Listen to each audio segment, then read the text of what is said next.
হ্যাঁ, ওর স্বপ্ন ছিল বিশ্ববিদ্যালয়ে পড়াবে। ওর বাবা মা দুজনেই শিক্ষক, তাদেরও ইচ্ছা ছিল মেয়ে শিক্ষক হবে। বন্ধু হিসাবে যদি বেহেশত নসিব হওয়ার সুযোগ থাকে তাহলে অবশ্যই বেহেশত নসিব হবে।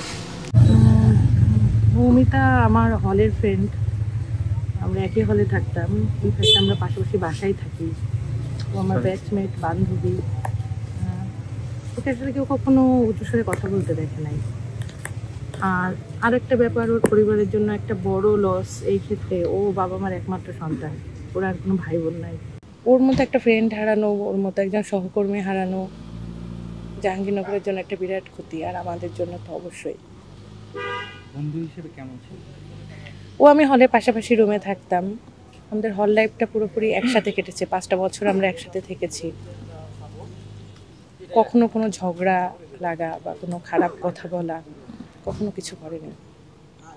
ও সবসময় খুব অমায়িক, আমাদের সহকর্মীরাও বলবে। বন্ধু হিসাবে যদি বেহেশত নসিব হওয়ার সুযোগ থাকে তাহলে অবশ্যই বেহেশত নসিব হবে, এটুকুই। বসুন্ধরা টিস্যু, অশুদ্ধতার বিরুদ্ধে এক বিন্দুও ছাড় নয়। আমি জার্নালিজম অ্যান্ড মিডিয়া স্টাডিজ ডিপার্টমেন্টে ছিলাম, ও চারুকলা ডিপার্টমেন্টে ছিল। বাট এই দুইটা ডিপার্টমেন্ট সমসাময়িক, এই দুইটা ডিপার্টমেন্ট একই সময়ে চালু হয়েছিল। সো ওই দিক থেকেও আমাদের একটা নতুন ডিপার্টমেন্টে যে বিভিন্ন স্ট্রাগলগুলো থাকে বা ক্যাম্পাসে আসার পর নতুন ছাত্রছাত্রী হিসাবে যে স্ট্রাগলগুলো থাকে এগুলো আমরা শেয়ার করতাম। বিভিন্ন সময় একসাথে ঘুরতে যেতাম। ওর রেজাল্ট ওর ডিপার্টমেন্টে খুব ভালো ছিল, আমার রেজাল্ট যেহেতু আমার ডিপার্টমেন্ট, এগুলো নিয়ে আমরা ফান করতাম যে কখনো হয়তো আমরা বিশ্ববিদ্যালয়ের শিক্ষক হব।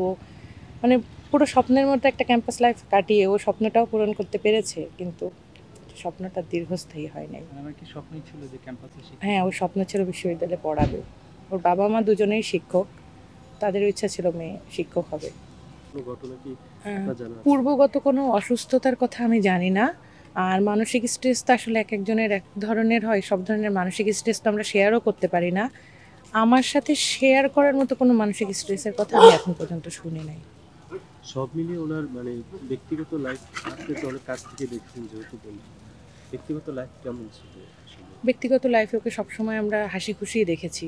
শাড়ি পরে ডিপার্টমেন্টে আসছে, রিক্সায় করে বাসায় ফিরছে, বিভিন্ন প্রোগ্রাম অ্যারেঞ্জ করছে, স্টুডেন্টদেরকে নিয়ে কাজ করছে, এভাবেই দেখেছি। এর ভিতরে আসলে খুব কষ্টের কিছু যদি থেকে থাকে সেটা আসলে আমি জানি না, সেটা শেয়ার করে নাই ও কখনো। বাট আপাত দৃষ্টিতে যেটুকু দেখেছি ও খুব হাসি খুশি এবং অমায়িক একজন মেয়ে ছিল। আমি শবনম ফেরদৌসী, সহকারী অধ্যাপক, জার্নালিজম অ্যান্ড মিডিয়া স্টাডিজ।